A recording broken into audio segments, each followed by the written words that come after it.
Happy Monday, guys! Today is Mindset Monday, and I want to talk about triggers a little bit.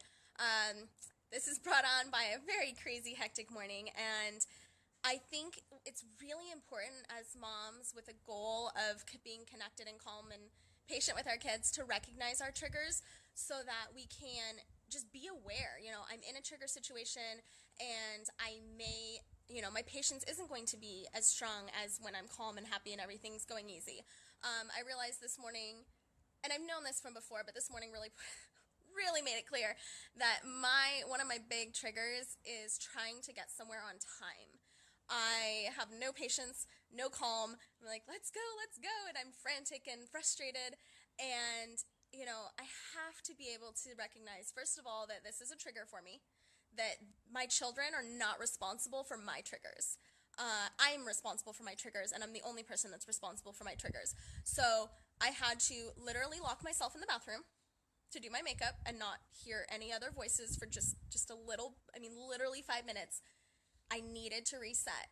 And I had to take that responsibility on myself. It's not my kids' jobs to understand time at 3 and 1 and to understand that I'm running late and understand that, I have people waiting for me to get somewhere and it's important that I'm on time. That's my choice to make that appointment. It's my choice to not wake up in time. It's my choice for a lot of things.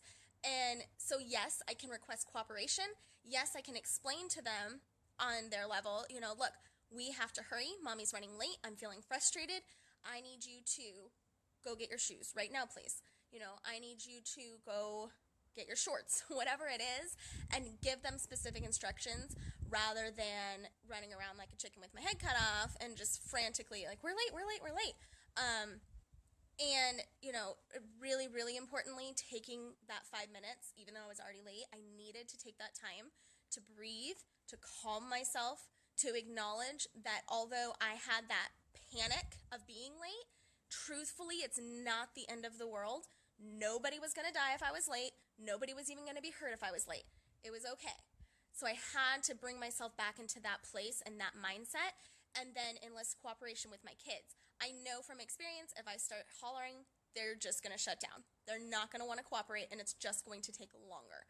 If I can stay calm enough, and explain to them, this is really important, get on their level, eye to eye, and tell them exactly what I want them to do, then they can cooperate. They can help me. They can be an asset, and my frantic energy can become more of a motivational energy.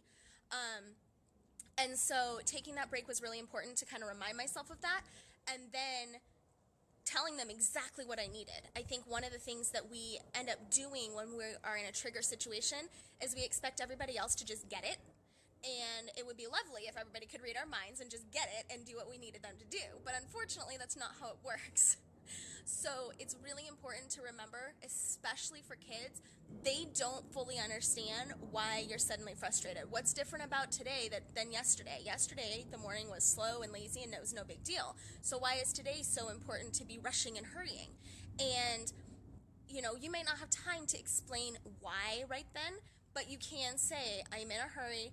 We have an appointment. We need to leave the house in 10 minutes. I need you to do, and give them their things. For little people, one thing at a time, really important. And then praise them, go get your shoes. Okay, they got their shoes. Thank you so much. That helps me so much for getting your shoes. Okay, now I need you to go grab your water bottle, whatever it is. And we all have different triggers. This is just about my crazy morning. But, your trigger might be bedtime. Your trigger might be being in pain is another trigger of mine. If I'm in pain, if I have a headache, my patience goes from like 100 to 2.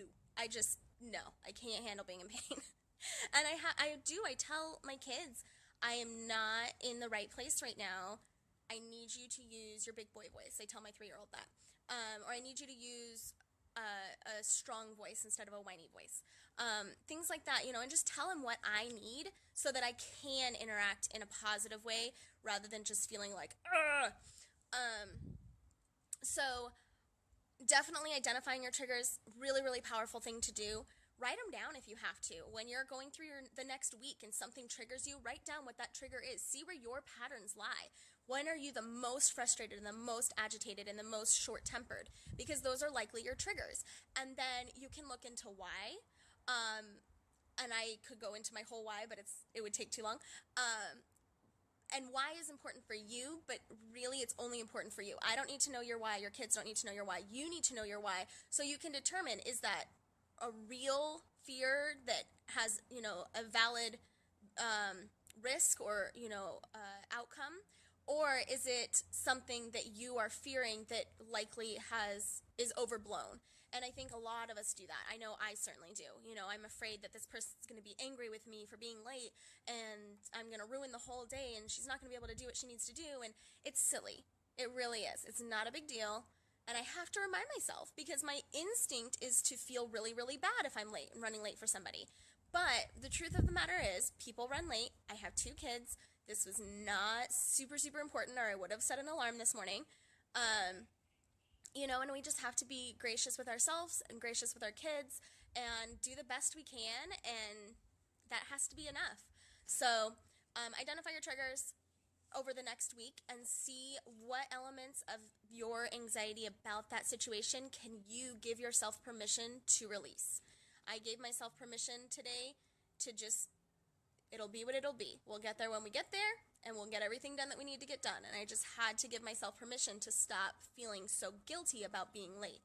And everybody, like I said, every trigger is different, so every permission that you give yourself will be different.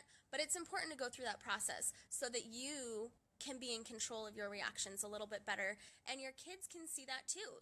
It's totally okay to say what you're feeling. I'm feeling really stressed out. I'm feeling really frustrated. I want to leave this house at this time, and it's not happening. I need you to help me. And make the kids your team members. Give them jobs and have them be your helpers, and they get excited about that. And sometimes they pick up on your anxious energy, and then they start their own little panic. And that doesn't help anything. That's when they typically will hit freeze instead of you've got your fight or freeze or flee. Typically the kids will hit freeze, and they're just like, I don't know what's going on, but mom's freaking out, so something must be wrong and something must be bad, and I'm just going to stand right here and not do anything because I just don't know.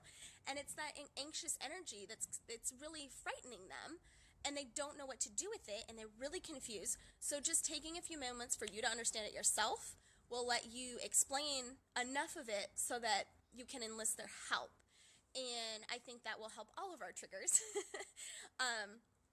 and help us, have our kids contribute to getting us through that trigger situation rather than contributing to us losing our cool in that trigger situation. So I hope that helps. I hope that gives you a few ideas. And if you ever want to talk about your triggers and maybe some ways to counter them, or things you can do in that trigger situation to make them a little easier, go ahead and message me, and I am happy to do that this week for anybody who wants that assistance. I will talk to you guys tomorrow. Bye.